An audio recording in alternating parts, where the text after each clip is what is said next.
प्रिय बच्चों, संसाधन में विकास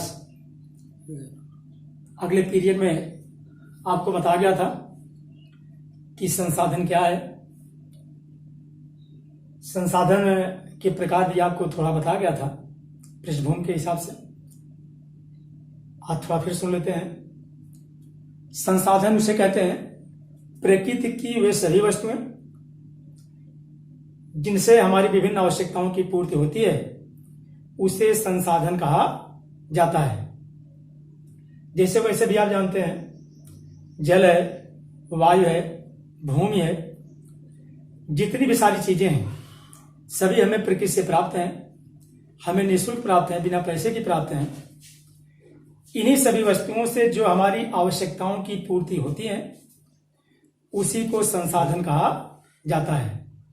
अब तो आप समझ गए होंगे, चाहे वह पृथ्वी पर पाई जाने वाली वस्तुएं हों, चाहे संसार में जितनी भी सारी वस्तुएं हों, अर्थात पर्यावरण में पाई जाने वाली वे सभी वस्तुएं जिनसे मनुष्य की विभिन्न आवश्यकताओं की पूर्ति होती है, उसे संसाधन कहा जाता है।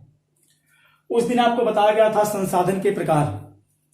मूल रूप से संसाधन दो प्रकार के होते हैं, प्राकृतिक संसाधन और मानवीय संसाधन।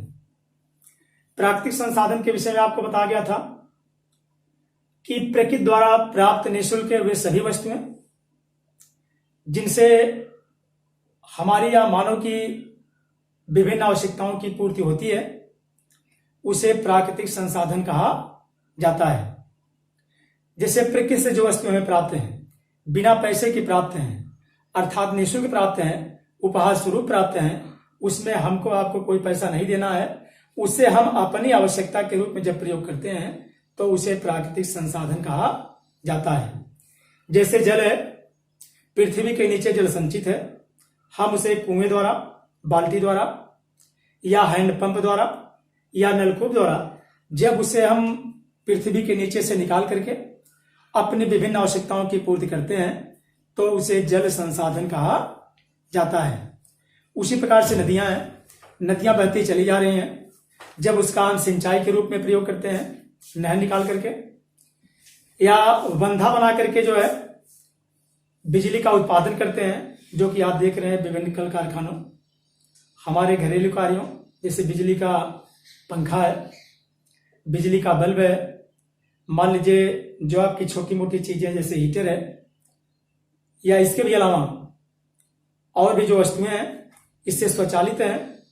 तो इस प्रकार से बिजली से जो भी वस्तुएं हमें जो है हमारी आवश्यकता की पूर्ति कर रही हैं, चूंकि यह जल से बनी हुई है, इसे जल संसाधन कहा जाता है। उसी प्रकार से संसाधन के प्रकार तो मूल रूप से दो हैं, प्राकृतिक संसाधन और मानवीय संसाधन। लेकिन हमारे भूगोल के वैज्ञानिकों ने इस संसाधन को 4 भागों में बांटा है, जो कि आपकी किताब में पढ़ा जाता है। आप अपने सिलेबस में देखेंगे, सिलेबस भेज दिया गया है, उसमें आप देखेंगे कि संसाधन के 2 प्रकार, प्राकृतिक और मानवीय, इसको दर्शाया गया है। चूंकि पहले बताया जा चुका है इसलिए हम साथ में बता रहे हैं। अब इसके बाद आपको संसाधन के प्रकारों को जो है 4 भागों में बांटा गया है, जो कि भूगोल वैज्ञानिकों ने बांटा है। चलो हम उस ओर चलते हैं। नंबर 1 है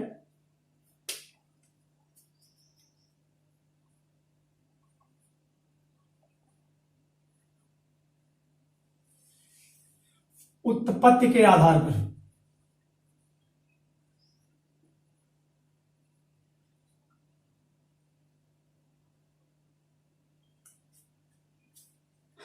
इसके 4 प्रकारों में बांटा गया है। नंबर 1 है उत्पत्ति के आधार पर। उत्पत्ति के आधार पर संसाधनों को 2 भागों में बांटा गया है। नंबर 1 जैव संसाधन, नंबर 2 है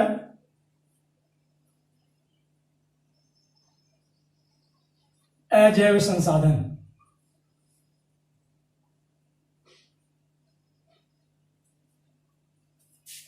जैव संसाधन क्या है? पर्यावरण में पाए जाने वाले ऐसे सभी सजीव जिनसे मानव की विभिन्न आवश्यकताओं की पूर्ति होती है, उसे जैव संसाधन कहा जाता है। जैसे जैव संसाधन मतलब जिसमें जीव है, जो सजीव है, जितने भी पृथ्वी पर पाए जाने वाले या पर्यावरण में पाए जाने वाले, प्रकृति में पाए जाने वाले जितने भी जीवधारी हैं, अर्थात जितने भी सजीव हैं, एक दूसरे की आवश्यकताओं की पूर्ति करते हैं, उसी को जो है जैव संसाधन कहा जाता है। जैसे जैव संसाधन में पेड़ पौधे वनस्पतियां, विभिन्न प्रकार की फसलें घास फूस, पेड़ पौधे वनस्पतियां, विभिन्न प्रकार की फसलें घास फूस, पशु पक्षी, जितने भी प्रकार के पशु पक्षी हैं, वन है और वन्य जीव है, ये सभी हमारी जो है किसी न किसी प्रकार से आवश्यकताओं की पूर्ति करती हैं, हमारी विभिन्न आवश्यकताओं की पूर्ति करते हैं, इसलिए इन्हें जो है जैव संसाधन कहा जाता है। जैसे उदाहरण के लिए पेड़ पौधे वनस्पतियां हैं, जंगल है, हम जंगलों से क्या करते हैं, हम उससे कंदमूल फल प्राप्त करते हैं। क्योंकि आज आप देख रहे हैं, आज मान लीजिए बहुत विकास हो गया, पहले जब विकास कम हुआ था तो उस समय लोगों में सभ्यताएं कम थी, लोग क्या करते थे, खेती बाड़ी कम करते थे, जंगलों में जाकर के कंदमूल फल उससे प्राप्त करते थे और उसी से अपना जीवन यापन करते थे। धीरे धीरे सभ्यता बढ़ती गई, आज आप देख रहे हैं हम उस स्तर पर पहुंच गए हैं कि फसलें, आज हम फसलों, जो अच्छी फसलें होती हैं, जो अधिक लाभदायी होती हैं, जो हमारे लिए अधिक उपयोगी होती हैं, हम उन्हीं को पैदा करते हैं। उसी प्रकार से जैव संसाधन में कृषि फसलें हैं, पेड़ पौधे वनस्पतियां हैं, जंगल हैं, जो हमारी विभिन्न आवश्यकताओं की पूर्ति करती हैं। खटिया है, मचिया है, तख्ता है, दरवाजा है, अलमारी है, वन से, जंगलों से हमारी ये सब आवश्यकताएं पूर्ति होती हैं। इसके अलावा अनेक प्रकार की जड़ी बूटियां भी इन्हीं जंगलों से प्राप्त होती हैं। पशु पक्षी चिड़ै चिरौन है जो कि सजीव में आते हैं। पशुओं से आप देखिए, पहले तो मान लीजिए पशुओं से एक्का गाड़ी चलती थी, घोड़ा गाड़ी चलती थी, बैल गाड़ी चलती थी, ऊंट गाड़ी चलती थी, बैलों से जोतने का काम किया जाता था, बैलों से यातायात के लिए गाड़ी खींचने का काम किया जाता था, उसी प्रकार से ऊंट गाड़ी, उसी प्रकार से घोड़ा गाड़ी यातायात के साधनों में प्रयोग किया जाता था। तो इन जितने भी सजीव हैं, उन सजीवों से जो हमारी आवश्यकताओं की पूर्ति होती है, तो उसी को जैव संसाधन कहा जाता है। आप इसे साथ में कह सकते हैं, पर्यावरण में पाए जाने वाले वे समस्त सजीव जिनसे हमारी विभिन्न आवश्यकताओं की पूर्ति होती है, उसे जैव संसाधन कहा जाता है। चाहे वह पेड़ पौधे वनस्पतियां हो, पशु पक्षी हो, चिड़ै चिरौन हो, कृषि फसलें हो या स्वयं मानव ही हो, हमारी जितनी भी आवश्यकताओं की पूर्ति होती है जैव पदार्थों से या जैविक पदार्थों से, जैविक तत्वों से, उसे हम जैव संसाधन कहते हैं। दूसरा है अजैव संसाधन। हमारे कुछ संसाधन ऐसे हैं जो कि निर्जीव हैं, लेकिन उनसे हमें जो है सहायता प्राप्त होती है। जैसे पृथ्वी निर्जीव संसाधनों में गिना जाता है, लेकिन मानव इसे क्या करता है, इसको निरा करके, गोड़ करके, जोत करके, बो करके, पेड़ पौधों को लगा करके इसमें रास्ता बनाता है, सड़क बनाता है, फैक्ट्रियां खोलता है, घर बनाता है। अर्थात पृथ्वी एक ऐसा संसाधन है जो कि निर्जीव है, लेकिन यह मानव को रोटी, कपड़ा और मकान, मानव की जितना भी सभ्य की चीजें हैं, सभ्यता की चीजें हैं, यह सब हमें पृथ्वी ही देती है। क्योंकि जितनी भी सारी चीजें हैं, चाहे सभ्य मानव के लिए रोटी हो, चाहे कपड़ा हो, चाहे मकान की वस्तुएं हो, यह सारी चीजें हमें पृथ्वी से ही प्राप्त होती हैं। अजैव संसाधनों में जल है। जल भी आप देख रहे हैं कि जल न होता तो जीवन संभव न होता। जल एक ऐसी चीज है जो कि जल से ही जीवन व्याप्त है, चाहे वह पेड़ पौधे वनस्पतियां हो, चाहे पशु पक्षी हो, चाहे चिड़ै चिरौन हो, या चाहे मानव ही क्यों न हो, अगर जल न होता तो जीवन संभव न होता। उसी प्रकार से जल निर्जीव है, इसे निर्जीव माना जाता है, लेकिन यह सजीवों को क्या करता है, सहायता प्रदान करता है, जिससे इस पृथ्वी पर जो है सभी सजीव इससे जो है सहायता प्राप्त करते हैं, इसलिए इसे अजैव संसाधन कहा जाता है। अर्थात मानव जो है उत्पत्ति के आधार पर जैव संसाधन और अजैव संसाधन ये दोनों पाए जाते हैं। और अजैव संसाधन यह मानव के लिए बड़े ही महत्वपूर्ण है।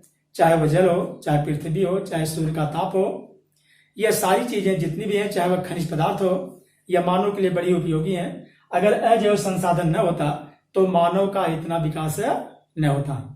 आज हम देख रहे हैं कि जितने भी सारे विकास हुए हैं वह अजैव पदार्थों से हुए हैं, अर्थात जितने भी पृथ्वी के नीचे पाई जाने वाली सारी चीजें हैं, चाहे वह कोयला हो, चाहे पेट्रोलियम हो, चाहे खनिज पदार्थ के रूप में जो भी है, तांबा है, ब्रक है, मैग्नीज है, सोना है, चांदी है, ये सारी चीजें जो है पृथ्वी के नीचे से ही पाई जाती हैं, जिन्हें अजैव पदार्थ कहा जाता है।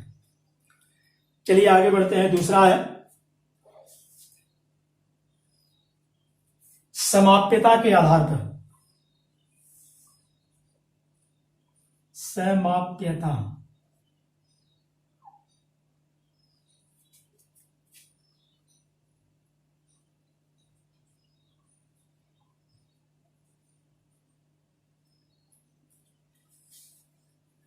समाप्यता के आधार पर संसाधनों को मूल रूप से दो भागों में बांटा गया है। नंबर एक,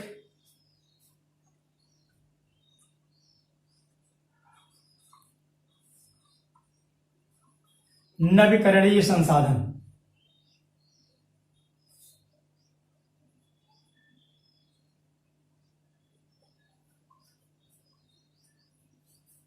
नंबर एक, नवीकरणीय संसाधन ऐसे संसाधन जिनका हम प्रयोग करते रहते हैं, प्रयोग करने पर भी वे कभी समाप्त नहीं होते हैं, उसे नवीकरणीय संसाधन कहा जाता है। या ऐसे भी कहा जाता है संपूर्ण संसाधन, अपूर्ण संसाधन या सतत संसाधन, जिनका हम जितने अधिक प्रयोग करते हैं, प्रयोग करने पर भी ये कभी समाप्त होने वाले नहीं हैं, बल्कि हम इसका जितने प्रयोग करते हैं वह उतने पुनः पूर्ति होता चला जाता है। अर्थात हम जितने इसको खर्च करते हैं उतने इसका उत्पादन बढ़ता जाता है, वह अपने में फिर उतने क्षतपूर्ति कर लेता है। इसलिए इसे जो है नवीकरण संसाधन या अक्षयशील संसाधन या सतत संसाधन कहा जाता है। ऐसे संसाधन कभी भी समाप्त होने वाले नहीं हैं। इन संसाधनों में जैसे जल है, वायु है, पृथ्वी है, सूर्य का ताप है, जंगल है और वन्य जीव है, ये सारी चीजें ऐसे हैं जो कि कभी समाप्त होने वाले नहीं हैं। इनका हम जितने प्रयोग करते हैं, जैसे सूर्य का ताप है, हम इनको जितने प्रयोग करते हैं, लेकिन अगले दिन फिर वह अपने समय से क्या होता है, निकल आता है। हम चाहे उसको जो है इन्वर्टर के रूप में, बैटरी के रूप में या अन्य वैकल्पिक रूपों से हम सूर्य की ऊर्जा को ग्रहण करते हैं, लेकिन अगले दिन वह फिर अपने समय से जो है उतने, जितने तेज आज है धूप उतने तेज कल भी होगी। उसी प्रकार से वह कभी अक्षयशील नहीं है, अर्थात उसका कभी ह्रास नहीं होता है, वह जितने आज है उतने फिर अपनी प्रतिपूर्ति कर लेता है। उसी प्रकार से नवीकरणीय संसाधनों में जल है। जल को हम पृथ्वी के नीचे से निकालते हैं, निकालते रहते हैं, लेकिन वह भी कभी समाप्त होने वाला नहीं है। हम जितना निकालते हैं अगले दिन वह फिर उतने पे जो है पूरा हो जाता है। सागर है, महासागर है, झीलें हैं, नदियां हैं, हम उनसे अनेक प्रकार के अपनी आवश्यकताओं की पूर्ति करते हैं, लेकिन ये कभी समाप्त होने वाले नहीं है। हम इसका जितने प्रयोग करते हैं वह उतने बढ़ते रहते हैं। इसलिए इन्हें नवीकरणीय संसाधन या अक्षयशील संसाधन या सतत संसाधन कहा जाता है। सतत संसाधन अर्थात यह कभी भी समाप्त होने वाला नहीं है। इसी को अक्षयशील संसाधन भी कहते हैं, क्योंकि यह कभी इसमें क्षय नहीं होता, अर्थात इसमें कभी भी कमी नहीं होती। हम इसका जितने प्रयोग करते हैं यह उतने ही फिर उत्पादन करता चला जाता है। हम इसको जितने खर्च करते हैं वह उतने बढ़ता चला जाता है। इसलिए इसको जो है हम नवीकरणीय संसाधन या अक्षयशील संसाधन या सतत संसाधन कहते हैं। चलिए दूसरा है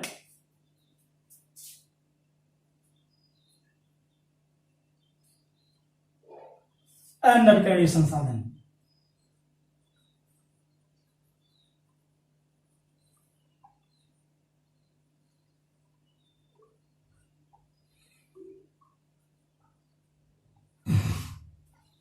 अनवीकरणीय संसाधन नवीकरणीय संसाधन का एकदम बिल्कुल उल्टा है। चूंकि अनवीकरणीय संसाधन यह एक ऐसा संसाधन है जिसकी मात्रा निश्चित है, जिसको हम जो है प्रयोग करने पर यह धीरे धीरे समाप्त होने के कगार पर चला जाता है, इसलिए इसे अनवकरणीय या क्षयशील संसाधन कहा जाता है। इसमें जैसे कोयला है, पेट्रोलियम है, प्राकृतिक गैस है, हमारे अनेक प्रकार के खनिज पदार्थ हैं, जैसे चाहे वह लोहा हो, चाहे कोयला हो, चाहे पेट्रोलियम है, चाहे तांबा है, अभ्रक है, मैग्नीज है, सोना है, चांदी है, ये सारी चीजें जो पृथ्वी के नीचे से खोद करके निकाली जाती हैं, हम इसका प्रयोग करते हुए संचित हैं, उसका एक सीमित भंडार है, हम इसका प्रयोग करते हैं और वहां से वह क्या होता है, समाप्त होते चला जाता है। इसको फिर पुनः पूर्ति करने में, अर्थात हम जिसको इतना जितने खर्च करते हैं वह उतने तीव्र गति से आगे की ओर समाप्त होता चला जाता है। इसे फिर पुनः पूर्ति करने में लगभग लाखों वर्ष लग जाते हैं, इसलिए इसे जो है अनवकरणीय या क्षयशील संसाधन कहा जाता है। यह सतत संसाधन की श्रेणी में नहीं आता है, इसलिए इसको अनवकरणीय संसाधन कहा जाता है। अर्थात इन संसाधनों का हम जितने प्रयोग करते हैं वह उतने ही तीव्र गति से समाप्त होता जाता है, चाहे वह कोयला हो, चाहे पेट्रोलियम हो, चाहे प्राकृतिक गैस हो, चाहे लोहा है, अभ्रक है, तांबा है, मैग्नीज है, सोना है, चांदी है। इसलिए जो है इसे अनवकरणीय संसाधन कहा जाता है। अर्थात ऐसे सीमित भंडार जिनका प्रयोग करने पर वह धीरे धीरे क्षय की ओर जाते हैं, अर्थात समाप्त होते जाते हैं, फिर वह उसमें उत्पादन होने की क्षमता कम होती है, इसे क्षयशील संसाधन या अनवकरणीय संसाधन कहा जाता है। संसाधन दो प्रकार के हो गए, जैव संसाधन, सॉरी बेटा, उत्पत्ति के आधार पर संसाधन जिसमें जैव और अजैव संसाधन था। दूसरा समाप्तता के आधार पर संसाधन जिसमें नवकरणीय संसाधन, जो कि कभी समाप्त होने वाला संसाधन नहीं है, उसे नवकरणीय संसाधन कहते हैं। दूसरा अनवकरणीय संसाधन, ऐसे संसाधन जिनका प्रयोग करने पर वह समाप्त होने के कगार पर चले जाते हैं। अर्थात ऐसे सीमित संसाधन जिनका हम प्रयोग करते हैं वे संसाधन सीमित होते हैं और प्रयोग करने पर समाप्त होने के कगार पर चले जाते हैं, इनको जो है अनवकरणीय या क्षयशील संसाधन कहा जाता है। चलो अब हम बढ़ते हैं तीसरे पर।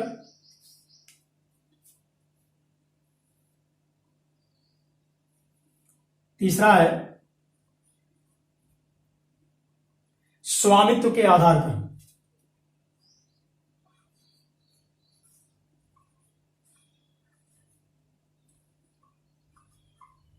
स्वामित्व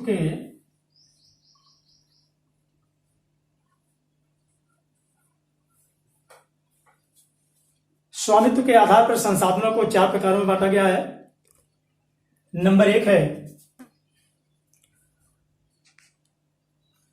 निजी या व्यक्तिगत संसाधन। निजी या व्यक्तिगत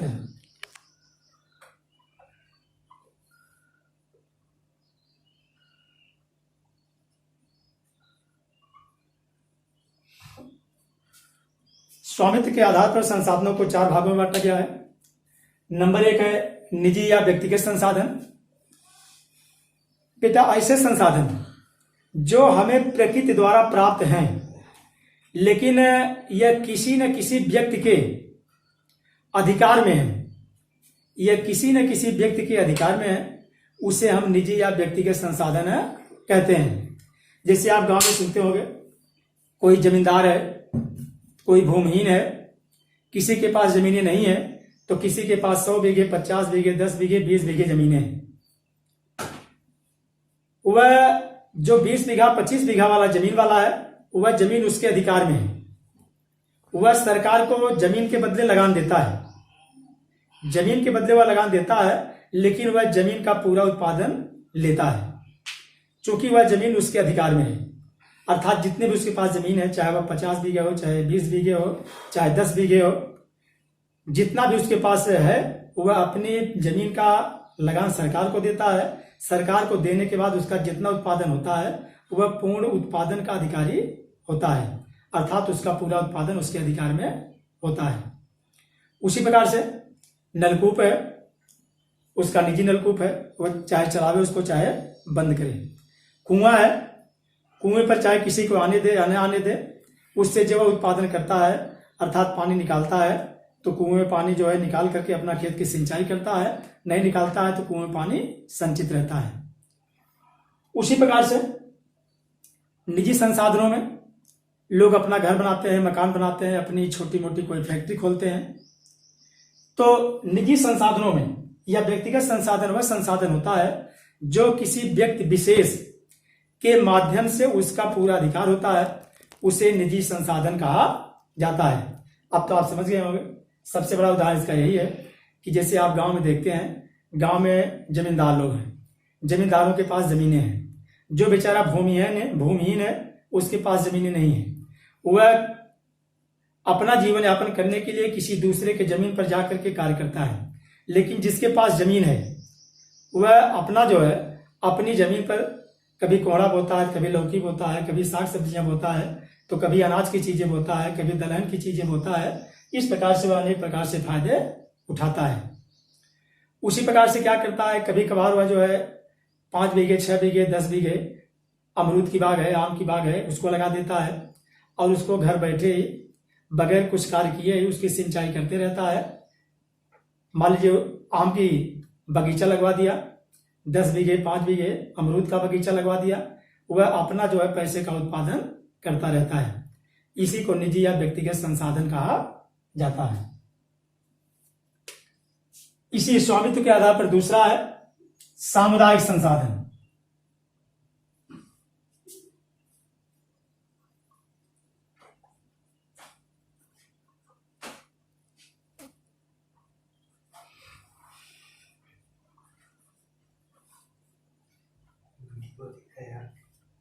सामुदायिक संसाधन क्या है? कुछ संसाधन ऐसे होते हैं जो किसी निजी व्यक्तियों के अधिकार में नहीं होते। कुछ संसाधन हमारे ऐसे होते हैं जो किसी निजी व्यक्तियों के अधिकार में नहीं होते हैं, बल्कि उस पर पूरे गांव का अधिकार होता है, पूरे समूह का अधिकार होता है, पूरे समुदाय का अधिकार होता है। उसमें सभी लोग जा करके अपना फायदा ले सकते हैं, अपना लाभ ले सकते हैं। उसे जो है सामुदायिक संसाधन कहा जाता है। जैसे सामुदायिक संसाधन में इसके उदाहरण है, गांव में आप देखते हैं कोई बहुत बड़ा तालाब होगा जो कि होता है गांव का तालाब है। उसमें चाहे लोग लैट्रिन का पानी ले जाएं, चाहे कचरा ले जाएं, चाहे उसमें भैंस को नहलाएं, चाहे कपड़ा धोएं, जितनी भी सारी चीजें उसमें कोई मना करने वाला नहीं है। लेकिन अगर कोई प्राइवेट तालाब है, कोई अपना बनवाया, अपना खुदवाया, अपना स्नान करने के लिए खुदवाया है, अगर आप उसमें गांव का पानी ले जाते हैं या गंदा पानी ले जाते हैं तो उसको लोग रोक सकते हैं। उसी प्रकार जो सामुदायिक संसाधन है, सामुदायिक संसाधन एक समूह के लिए होता है, एक समुदाय के लिए होता है, अर्थात पूरे गांव के व्यक्तियों के लिए होता है। उसमें कोई मना करने वाला नहीं होता है।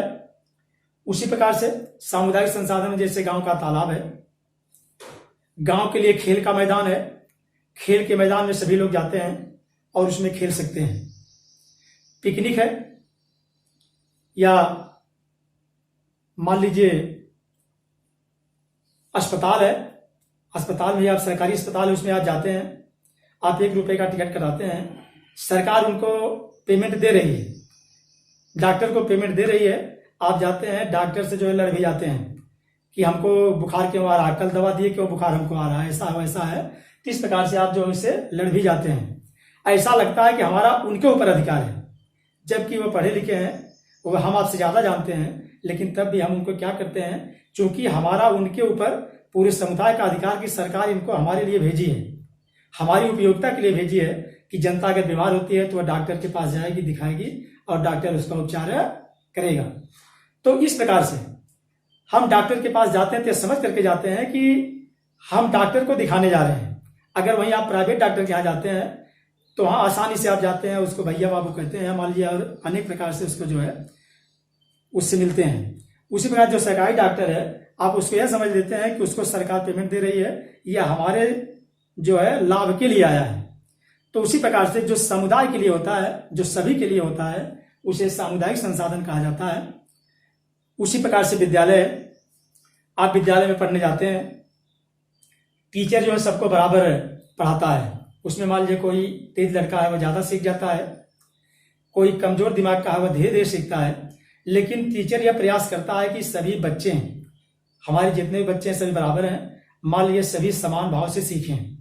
अगर उसमें कोई भी अछूता रह जाता, 10% बच्चे भी अछूते रह जाते हैं, तब भी लोग सोचते हैं कि ये लोग भी उसी बराबरी पर धीरे धीरे, मान लो उतना अगर न सीखें तो कुछ तो सीख ही लें, तो वह प्रयास करते हैं।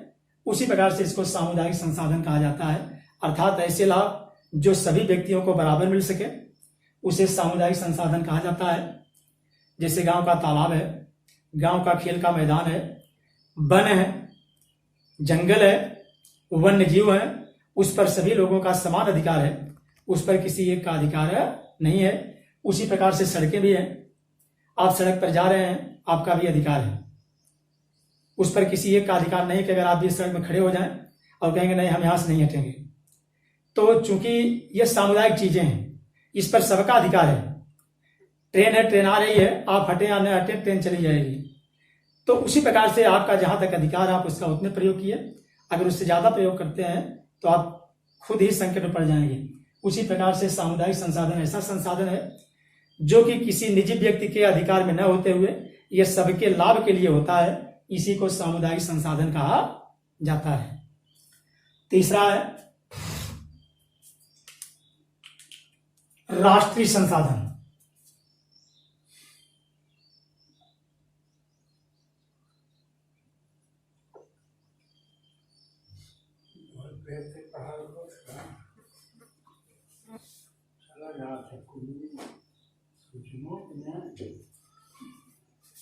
राष्ट्रीय संसाधन जैसा कहने से लग रहा है कि राष्ट्रीय का मतलब पूरा देश, एक राष्ट्र, पूरे देश की जितनी भी वस्तुएं हैं, पूरे देश की जितनी सारी वस्तुएं हैं उस पर हमारा तो लाभ हो रहा है, लेकिन उस पर अधिकार किसका है? सरकार का। इसीलिए इसको राष्ट्रीय संसाधन कहा जाता है। जैसे आप देख रहे हैं सड़कें हैं, सड़कों को बनवाने वाला कौन है? सरकार है। रेलवे लाइन है, उसको बनाने वाला कौन है? सरकार है। खनिज पदार्थ है, हमारे जितने भी खनिज पदार्थ हैं, चाहे वह चक्री हो चाहे अचक्री हो। चक्री का मतलब कि जैसे लोहा है, सोना है, चांदी है, तांबा है, एल्युमिनियम है, जस्ता है, ये सारी वस्तुएं जो पृथ्वी के नीचे से निकाली जाती हैं, यह किसी व्यक्तिगत या किसी व्यक्ति विशेष के अधिकार में नहीं होती है, बल्कि अगर कहीं भी मिलती है, किसी के खेत में भी मिलती है, ये सारी वस्तुएं खनिज पदार्थ के रूप में किसी के खेत में अगर मिलती हैं तो उस पर पूर्ण अधिकार किसका हो जाता है? सरकार का हो जाता है। अर्थात वह सबके लाभ के लिए होता है, इसलिए उसको सरकार ने अपने हाथों में लिया है कि ये सारी चीजें जितनी भी हैं, चाहे वह कोयला हो, चाहे पेट्रोलियम हो, चाहे प्राकृतिक गैस हो, चाहे लोहा हो, सोना हो, चांदी हो, वन है, जंगल है, रेलवे लाइन है, सड़क है, ये जितनी भी सारी चीजें हैं, इन सारी चीजों को सरकार ने अपने हाथ में लिया है। क्योंकि इनसे सरकार क्या करती है? सभी लोगों, चाहे वह अमीर हो चाहे गरीब हो, सभी लोगों को लाभ पहुंचा सकती है। इसलिए इसे राष्ट्रीय संसाधन कहा जाता है। क्योंकि ये सारे संसाधन, जितने भी खनिज पदार्थ हैं, जितने भी वन संपत्ति है, अर्थात हमारे देश में जितने भी जंगल हैं, वैसे कहा जाता है कि जंगलों की कटाई इतनी तीव्र गति से हो रही है कि आज हमारे देश में 21.5% ही वन बचे हुए हैं, और वह भी आज सरकार इतना कड़ाई से पालन करवा रही है, इसलिए, नहीं तो वह भी धीरे धीरे समाप्त होते चले जाते हैं। उसी प्रकार से वन्य जीव हैं। वन्य जीवों की भी आपने सुना है कि शेर को मारने पर, चीते को मारने पर, मोर को मारने पर आपको कठोर दंड मिलता है। नहीं तो जो इसमें वन्य जीव पाए जाते हैं, उन वन्य जीवों को लोग इतना शिकार करते कि आज वह समाप्त होते चले जाते हैं।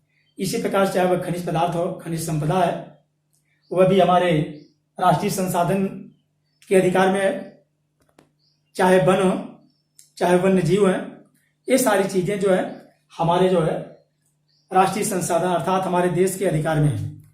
उसी प्रकार से जल संसाधन है, चाहे वह सागर हो, चाहे महासागर है, चाहे नदियां हैं, चाहे झीलें हैं। आप देख रहे हैं कि जल संसाधन, जो जल से नदियों से नहरें निकाली गई, बंधा बना गया, नहरों की देखरेख कौन करता है? देश की सरकार करती है। उसको क्या करती है? उसमें जितना खर्च लगता है उस खर्च को वह न करती है। और वह परेशान है कि इससे चाहे वह अमीर हो चाहे गरीब हो, हमारी जनता उससे लाभ है पावे। आप देखते हैं कि सिंचाई के लिए जो नहरें निकाली गई हैं उससे हम आपको सिंचाई भी करते हैं, उसका कम मूल्य भी लगता है, और एक फसल को सींचने में अगर आप इंजन से सिंचाई करेंगे तो 1 बीघे खेत के लिए कम से कम 5 लीटर पेट्रोलियम की आवश्यकता पड़ेगी, अर्थात डीजल की आवश्यकता पड़ेगी। अगर आप नहर से सिंचाई करते हैं, चाहे प्रतिदिन आप भरे रहिए, उसकी सिंचाई उस कृषि, रबी की कृषि और खरीफ की कृषि में केवल एक बार ही उतना लगती है, उसका मूल्य निश्चित रहता है, चाहे उसको आप 1 पानी भरिए, चाहे उसको 10 पानी भरिए, चाहे 50 पानी भरिए। तो उसी प्रकार से जो जल संसाधन है, ये भी हमारा राष्ट्रीय संसाधन है। जल से आप देख रहे हैं सरकार क्या कर रही है, पानी को जो बंधे से रोक रही है और बंधे से उसको जो ऊपर से गिरा रही है बड़े बड़े टरबाइनों पर, उससे बिजली प्रवाहित हो रही है। अर्थात हमारे कहने का तात्पर्य यही है कि जो राष्ट्रीय संसाधन है, यह चाहे वह खनिज संपदा हो, चाहे वन संपदा हो, चाहे जल संसाधन हो, यह सारी चीजें और सरकार अपने हाथ में लिया है। इससे मनुष्यों को अर्थात सभी लोगों को हमारी आवश्यकताओं की पूर्ति होती है। इसमें जितना भी खर्च लगता है सरकार उसको जो वहन करती है और इसकी रखवाली भी करवाती है, इसलिए इसे राष्ट्रीय संसाधन कहा जाता है। इसी में स्वामित्व के आधार पर इसमें चौथा है अंतरराष्ट्रीय संसाधन।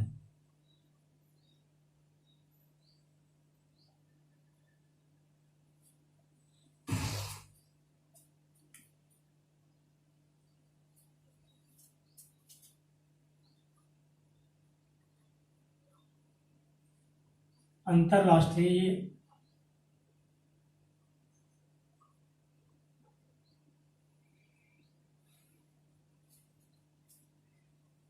कुछ हमारे संसाधन ऐसे हैं, कुछ हमारे उपयोग की वस्तुएं ऐसी हैं जो कि हमारे देश में कम मिलती हैं या न के बराबर है।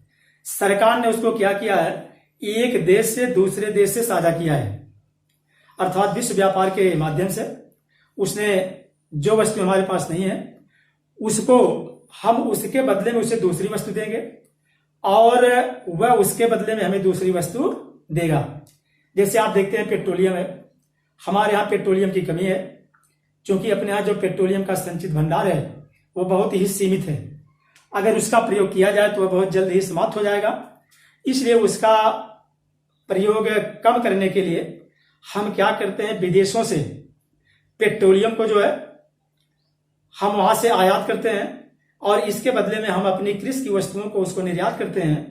तो इस प्रकार से जो अंतरराष्ट्रीय बाजार है, जो अंतरराष्ट्रीय संसाधन है, जिन संसाधनों से, जिन वस्तुओं से हमारी आवश्यकताओं की पूर्ति होती है, उसे हमारे देश की सरकार क्या करती है, विदेश की सरकार से मंगाती है, और जो वस्तुएं अपने देश में ज्यादा होती हैं उसको क्या करती है, विदेश की सरकार को बेचकर पैसा प्राप्त करती है। इसलिए क्या करती है, इसी को अंतरराष्ट्रीय संसाधन कहा जाता है। अर्थात जो वस्तुएं अपने देश में नहीं है, हम उपयोगी वस्तु को क्या करते हैं, विदेश से मंगाते हैं और विदेश से मंगा करके अपनी आवश्यकताओं की पूर्ति करते हैं। जो वस्तुएं हमारी आवश्यकता से अधिक होती हैं हम उसे क्या करते हैं, अपनी आवश्यकता की पूर्ति करते हुए जो हमारी आवश्यकता से अधिक होती हैं उसे हम अंतरराष्ट्रीय अर्थात विदेशी बाजारों में बेच देते हैं, विदेश में बेच देते हैं और बेच करके उससे जो है हम अपना जो है हमारी सरकार आय प्राप्त करती है। तो इस प्रकार से इसे अंतरराष्ट्रीय संसाधन कहा जाता है। और एक देश की स्थिति दूसरे देश की स्थिति जो दोनों की स्थिति समृद्ध है, बनी रहती है। जैसे हमारे यहाँ पेट्रोलियम नहीं है या पेट्रोलियम न के बराबर है, उसका संचित भंडार है बहुत ही कम है, सीमित भंडार है, इसलिए हम क्या करते हैं, पेट्रोलियम का आयात करते हैं और कृषि की वस्तुओं को उसके बदले में निर्यात करते हैं। तो इस प्रकार से जो स्वामित्व के आधार पर है इसको 4 भागों में बांटा गया है, निजी या व्यक्तिगत संसाधन, सामुदायिक संसाधन, राष्ट्रीय संसाधन और अंतरराष्ट्रीय संसाधन।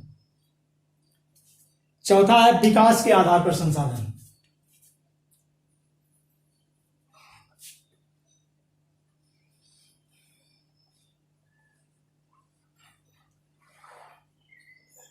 विकास के आधार पर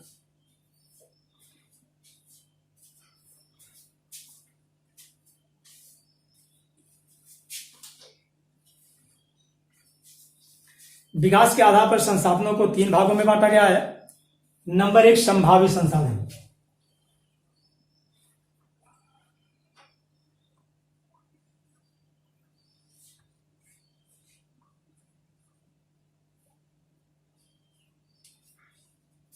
संभावित संसाधन एक ऐसा संसाधन है जिसके होने की संभावना होती है। ऐसे संसाधन जो हमारे देश में हैं लेकिन वह अभी ज्ञात नहीं है, उसको हम संभावना करते हैं कि इसको जो है, इसका प्रयोग करने पर यह जो है उपयोगी हो जाएगा।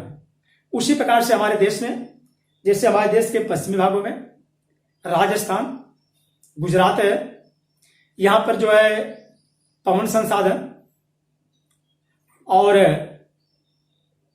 ऊर्जा संसाधन सूर्य के रूप में, अर्थात सूर्य ताप के रूप में ऊर्जा संसाधन और पवन संसाधन, ये 2 संसाधन ऐसे हैं जिनका कि अगर उपयोग किया जाए तो यह बहुत सारे उपयोग जो है इससे हमारी जो आवश्यकताओं की पूर्ति कर सकते हैं। इसलिए जो है हमारे देश में संभावित संसाधन के रूप में राजस्थान और गुजरात 2 ऐसे राज्य हैं जहां की जो है सौर ऊर्जा और पवन ऊर्जा, ये दोनों संसाधनों का जो है यहाँ संभावित संसाधन है। अगर इसका उपयोग किया जाए तो यह बहुत तेज जो है ऊर्जा के रूप में प्रसारित हो सकता है, अर्थात इसका प्रयोग किया जा सकता है। तो इसीलिए इसको संभावित संसाधन कहते हैं, क्योंकि यह अभी जो है प्राप्त नहीं है, इससे प्राप्त हो सकता है। अगर पवन ऊर्जा को, सौर ऊर्जा को हम वहां संचित करके इससे ऊर्जा, अर्थात इससे जो है ऊर्जा प्राप्त करें तो ऊर्जा मिल सकती है। इसलिए इसे जो है संभावित संसाधन कहा जाता है।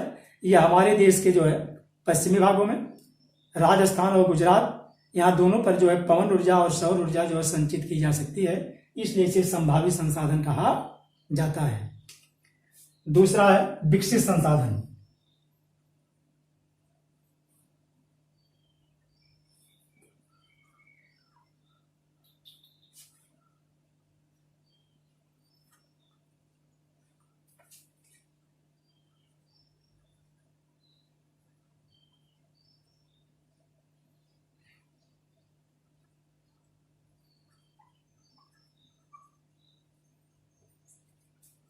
विकसित संसाधन एक ऐसा संसाधन है जिसकी मात्रा और गुणवत्ता दोनों निश्चित की जा चुकी है, इसे विकसित संसाधन कहा जाता है। विकसित का मतलब कि जिससे विकास हो रहा है।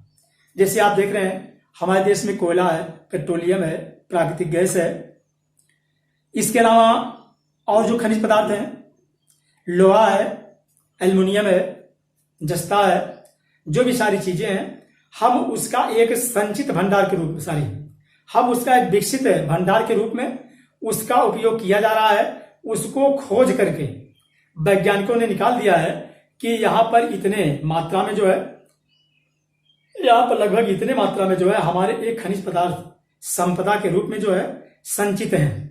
इनकी मात्रा और गुणवत्ता दोनों प्राप्त है कि लगभग यह इतना हो सकता है। तो इस प्रकार से इसे विकसित संसाधन कहा जाता है, अर्थात हमारे देश में वे सभी वस्तुएं जिनकी मात्रा और गुणवत्ता दोनों निश्चित है, उसी को जो है विकसित संसाधन कहा जाता है। जैसे कोयला, कोयला आप देख रहे हैं कि हमारे देश से जो कोयला प्राप्त हो रहा है, चाहे वह झारखंड से हो, चाहे छत्तीसगढ़ से हो, चाहे जो उड़ीसा से हो, इसी प्रकार से उसको क्या करते हैं, उसकी एक मात्रा निश्चित कर लेते हैं कि कहां कहां से जो है यह कोयला प्राप्त होता है और यह कहां किस खदान में है, कितनी मात्रा में है। इसी को जो है विकसित संसाधन कहा जाता है। अर्थात जिन वस्तुओं की, जिन खनिज पदार्थों की हमारी जो है मात्रा और गुणवत्ता दोनों प्राप्त है कि यह कितना हो सकती हैं, उसी को विकसित संसाधन कहा जाता है। तीसरा है संचित संसाधन।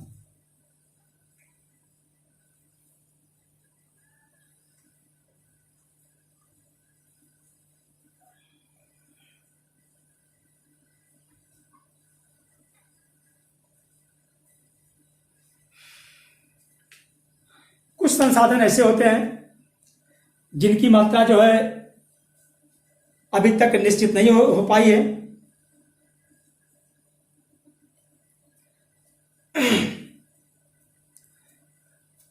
हम इसको जो है खोज अभी नहीं पाए हैं, लेकिन इसे खोजने में, चाहे वह वन हो, चाहे मान लीजिए जल है, हम इसको जहां चाहे, जैसे वन संसाधन है, वन से अनेक प्रकार के हम क्या करते हैं, उसमें उपयोगी चीजों को प्राप्त कर सकते हैं। जल है, जल को हम क्या सकते हैं, ये हमारे संचित संसाधन हैं। हम जब चाहे हम इस पर क्या करते हैं, हम इस पर अपने तकनीकी ज्ञान के द्वारा, अपने कार्य कुशलता के द्वारा, बौद्धिक ज्ञान के द्वारा हम इसको अनेक प्रकार से इसकी उपयोगिता में ले सकते हैं। इसी को संचित संसाधन कहा जाता है। अर्थात वे संसाधन जो प्राप्त हैं लेकिन अभी उसकी पूरी गुणवत्ता नहीं मालूम है, न तो मान लीजिए हम उसका पूरा उपयोग कर रहे हैं, इसी को जो संचित संसाधन कहते हैं। जैसे वन है, जल है। जल क्या है, नदियां बहती जा रही हैं, हम जहां चाहें वहीं से जो है जल से जो है बंधा बना करके बिजली का उत्पादन कर सकते हैं। अर्थात जो हमारे संचित संसाधन हैं हम उससे आज भी कहीं न कहीं जो है इससे ऊर्जा के रूप में उसे प्राप्त कर सकते हैं। इसी को संचित संसाधन कहा जाता है। अर्थात यह संचित है लेकिन उसका भी उपयोग नहीं हो रहा है, इसी को संचित संसाधन कहा जाता है। धन्यवाद।